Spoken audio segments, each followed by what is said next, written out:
Hablar con Hugo Ságer siempre es una propuesta, una historia, porque Hugo siempre fue quizás el dirigente más representativo para hablar del proceso industrial. Y incluso como intendente de Tirol, cumplió el apotegma del peronismo que dice la única verdad es la realidad. Y hoy Tirol, a pesar de todo lo que está pasando, es una fuente para abrevar en el proceso industrial. Hugo, buenas noches, ¿cómo te va? ¿Qué tal? Buenas noches, ¿cómo te va? No creo que sea un buen día o una buena fecha para hablar de la industria, pero me parece que, según incluso lo que estoy leyendo en los medios, tu propuesta para precisamente como candidato a diputado y a presidir la Cámara de Diputados, estás planteando de que el camino de la industria y volver a la industrialización es el único camino que hay posible para la salida del Chaco. Mira, Tonino, es decir, nosotros nos tenemos que proponer como meta generar empleo, no hay otra alternativa. El trabajo es el gran ordenador social y nosotros tenemos la obligación. Y dentro del trabajo hoy, creo que tenemos que apostar a la generación de empleo privado, industrial, a partir de ser una provincia que, aún siendo periférica, ha aumentado sustantivamente la producción de materia prima. De manera tal de que si nosotros apostamos a incorporarle valor, estoy seguro que vamos a generar empleo. ¿Y por qué estoy seguro? Porque ya lo hicimos y se pudo, aún con dificultades, muchas dificultades. Es decir, hacer competitivo una empresa a 1000 kilómetros de los centros de distribución es complejo. Sin embargo, creo que si nosotros jugamos en una estrategia de desarrollo integral con todo el NEA, NOA, y sumado gran parte de Bolivia, o por lo menos la parte llana de Bolivia, Paraguay y los 3 o 4 estados lindantes de Brasil, creo que somos una potencia. O sea, tenemos la posibilidad. Si bien hoy los índices sociales nos castigan duramente y nos duelen, creo que la salida pasa por ahí. Que necesitamos y quizás mirar un poco más hacia adentro de lo que tenemos y fortalecer eso, es decir, la infraestructura vial, la infraestructura ferroviaria, la energía, digamos, que hemos mejorado en todos esos ítems, hemos mejorado una enormidad.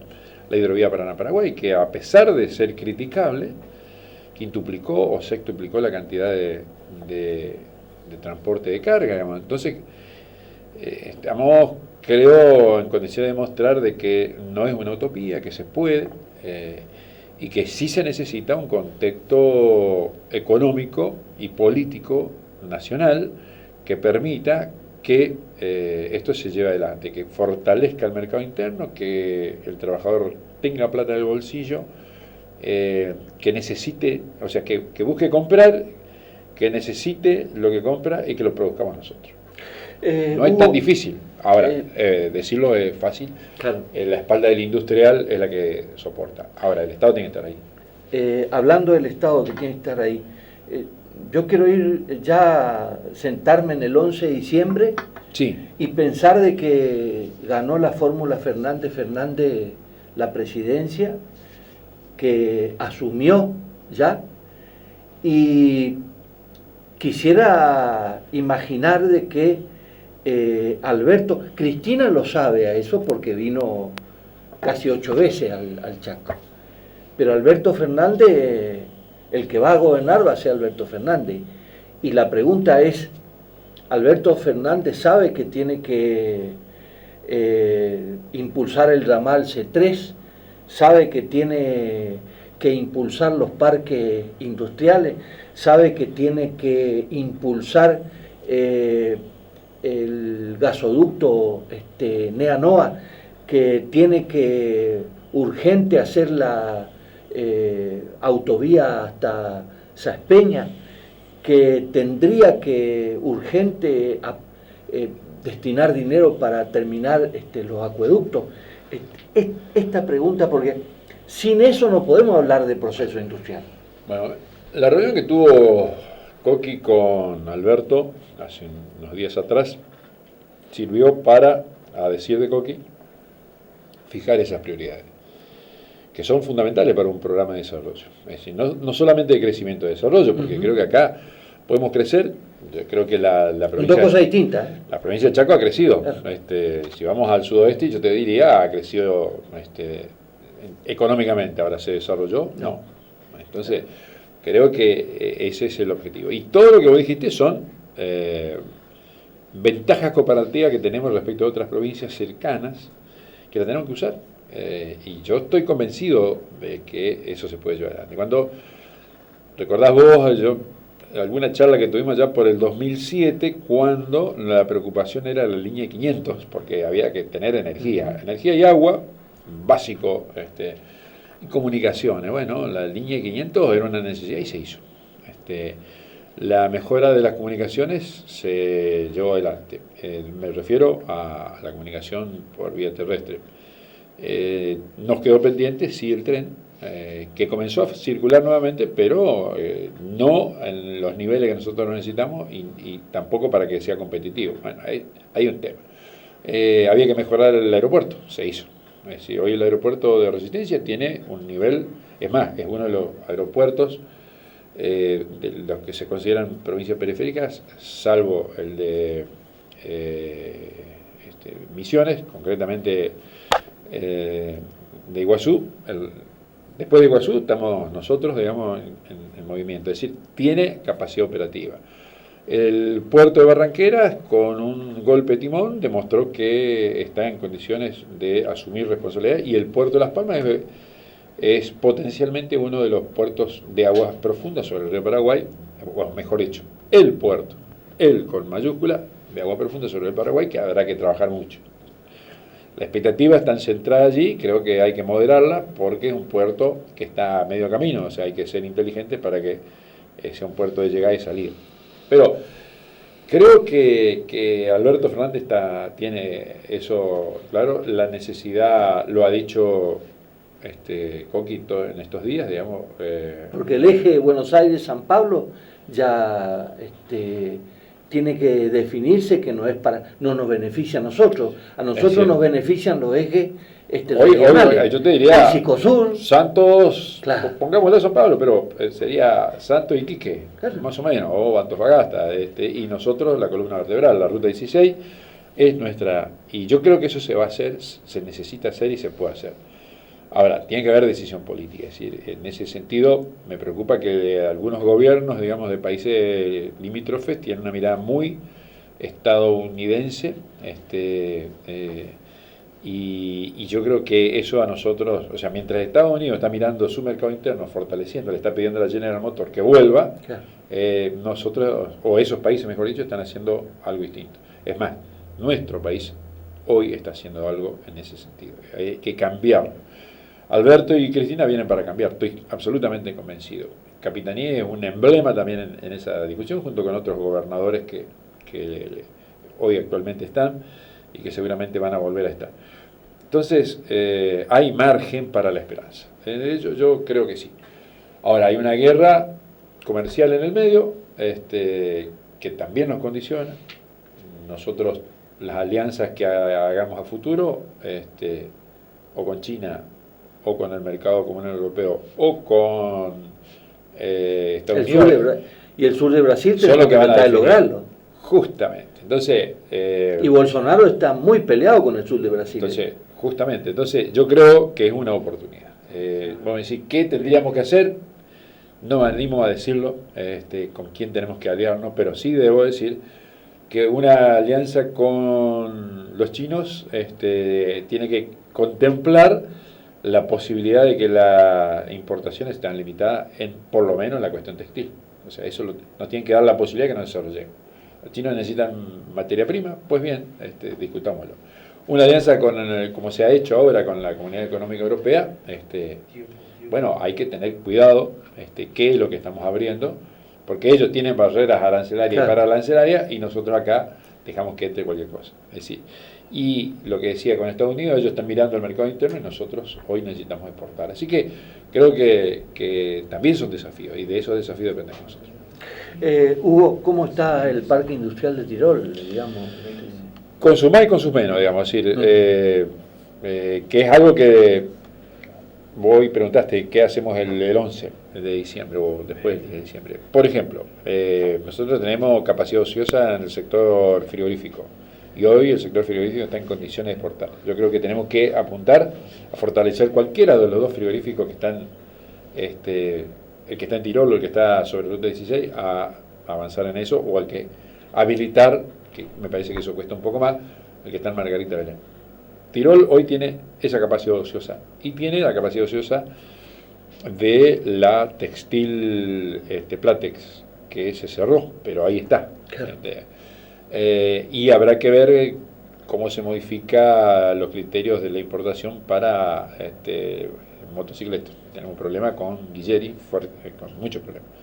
Entonces yo creo que esos son los puntos débiles que tenemos. Al margen de toda la cuestión económica, que la sabes vos y muy bien la decís. A favor, por ejemplo, te diría que se instaló una planta que genera agroinsumos, que es una planta cuyos dueños son argentinos, es más, es chaqueño el gerente, que se desarrolló muy fuertemente en Brasil y que ahora está... La he visto crecer en estos días, en un rubro que ha crecido, que ahora no tiene la magnitud de absorción de mano de obra como la tienen las anteriores que yo sé. Claro. O sea, yo te mencioné dos que se cerraron, entre las dos perdimos 400 empleos. Es decir, va a costar mucho recuperarlo. Ahora, ¿qué tiene? Y hoy tiene la red de gas distribuida, tiene la planta a construirse, que el gobierno provincial se comprometió, porque el gobierno nacional sacó el pie. Tiene la autovía terminada, y cuando digo la autovía, pienso ya casi de forma egoísta, pero lo transmito. Necesitamos hoy venir al centro de resistencia, al sector bancario, estamos a 12 minutos por autovía. De la misma manera estamos a 25 minutos del puerto de Barranquera, estamos a 45 minutos del puerto de Corrientes, estamos a 1 hora del otro aeropuerto. Es decir, desde esa perspectiva, Tirol es un lugar donde un inversor puede pensar. Y además tenemos una escuela de educación técnica que está permanentemente innovando y que se creó a partir del parque industrial, y yo puedo decir que las dos primeras camadas encontraron todo empleo, la tercera ya con dificultades. Claro. Pero al mismo tiempo hay una mano de obra que se especializa, que es muy buena, así que esa es la realidad. Y sí veo, y eso a mí eso me genera esperanza, la tosudez de un grupo de empresarios chaqueños que apuestan con sus más, con sus menos, con sus endeudamientos a mantener el empleo. Sé que es muy duro y yo eso se los agradezco. ¿Por qué el empresario chaqueño? Porque le diría que el que trabaja con él casi es de la familia. Entonces, decirle a alguien que se tiene que ir seguramente claro, es muy doloroso. Lógico. Entonces, yo creo que el Estado tiene que estar, estoy convencido. O sea, yo hoy lo decía en Barranquera, hubo un esfuerzo del actual gobierno provincial para mantener el empleo. Lo hubo. Invirtió. Las micropymes estamos haciendo mantener 8 puestos de trabajo como se mantiene en esta empresa. A ver, si es mucho. En este momento. Vos tenés que ir a sacar un descubierto y bueno, entre una cámara, el otro entre otra cámara. O sea, es un problema, ¿no es cierto? Pero yo creo que hay que acompañar esa tosudez y el Estado lo hace y estoy convencido de lo que viene. El Banco del Chaco tiene que jugar otro. El Banco del Chaco no puede estar jugando un interés financiero. Bueno, están con la tarjeta tuya y como si fuera que la tarjeta tuya viene a solucionar el problema. Y acá no están mirando para otro lado con el tema de las pymes. Bueno, yo creo que ahí... Y se abre la bolsa de comercio. La bolsa de comercio, bueno, para entrar en la bolsa de comercio, a 2 cuadras tenés que estar para sujeto de crédito. No, por eso, yo creo que eso afecta y eso hay que revisarlo y mejorarlo. Eso lo ha dicho los otros días Coqui, en una charla que mantenía con los industriales en Puerto Tirol y con pequeños empresarios también, digamos, algo más de 100 personas estuvieron debatiendo ahí en la sede de la Unión Industrial. Y él planteó todas las líneas de trabajo que él le gustaría encarar, digamos, ¿no? La línea, es decir, lo que tiene que ver con el algodón, lo que tiene que ver con la producción pecuaria, es decir, con la carne, lo que tiene que ver con la producción forestal. Y planteaba las inversiones. La suma eran 180 millones de dólares. Dicho así, es mucha plata. Ahora, cuando vos decís que eso se gasta en un día para mantener el dólar a 60 pesos, no es nada. Es decir, es decisión política. Entonces, si a partir de eso vos generás empleo para 2.000, 3.000 personas más, la construcción, digamos, es decir, vos decís la construcción que tiene que ver con Tirol, mucho. Porque a partir de que funcione acabadamente la construcción, nosotros de ahí tenemos una industria metalúrgica, si la puedo nombrar, Hierro es Líder, que trabaja y fuerte. ¿Y los cerámicos? Tenés los ladrillos que trabajan y fuerte, los vidrios que trabajan y fuerte. Entonces, es decir, todo se mueve. Entonces, creo que las entidades bancarias tienen que tener una mirada muy especial. Es más, yo reconozco en el Banco del Chaco, a partir del 2007, de la llegada de Coqui, puesto a favor de la industrialización. Hoy hay que recuperarlo. Claro. A eso voy. Sí. Hay que recuperar un Banco del Chaco que miró financieramente nomás. No, sí, a ver, pero el Banco del Chaco compite en un ambiente donde creo que hacer su lugar es duro y complejo. Y bueno, yo quiero valorar a esa herramienta, la quiero cuidar a esa herramienta. Me gustaría, y por supuesto después ponerla. ¿Recordás que en el 2007 el resultado financiero que se exhibía en ese momento era muy bueno? Había algo más, no sé en términos de dólares cuánto sería, pero en ese momento algo más de 700 y pico de millones de pesos estaban. O sea, el banco cuando lo toma nuestro gobierno tenía plata, a diferencia de tiempos anteriores. La diferencia es que esa plata estaba en el círculo financiero. Capital lo que hizo, parte de eso lo puso en la producción. Y equipó consorcio rural y equipó consorcio caminero y movilizó. Bueno, en la construcción también. Creo que la etapa que viene tiene que pasar por ahí. Tiene que haber una profunda renovación, incluso los cuadros del Banco del Chaco, con nueva mentalidad, acompañando al gobernador, ¿no? El piripipí, como se dice, y después resulta que cuando vos te vas, como acá caen por la profesión que tenemos, empresarios que dicen, a mí el Banco del Chaco no me resuelve nada. A veces hasta incluso hablan del mejor el trato en la bolsa de comercio. De todas maneras, del sistema bancario, yo sin ser un usuario permanente, digamos, porque no estoy en ese rubro, digamos, pero te diría que es el banco más propenso a favorecer, sí, por supuesto, por un lado el consumo es chaqueño. Y es chaqueño. Claro, y yo creo que entiende más que cualquier otro. Exactamente. Y está distribuido en toda la geografía y eso es positivo. O sea, que hay que dar una vuelta a tuerca, seguro, pero hay que darle 3 vueltas a tuerca a la política económica nacional. Hugo, gracias por venir y ojalá que a partir del 11 de diciembre volvamos a tener la esperanza y el sueño de una provincia moviéndose en función de la industria, que creo que, como vos decís, es la única generadora de empleo privado, que es lo que tiene que funcionar. Sin duda, o sea, el Estado no da más. El comercio es generador de empleo privado, pero para que se consuma, alguien tiene que poner la plata, y no solamente el Estado. Así que creo que es un círculo que lo tenemos que ir rellenando entre todos. Ojalá que el próximo 2 de septiembre del 2020 podamos estar celebrando algo aquí. Sí, sin duda, tiene que ser así, es decir, por la industria y por los argentinos. Si la industria festeja es porque los argentinos están yendo mejor. Hasta la semana que viene.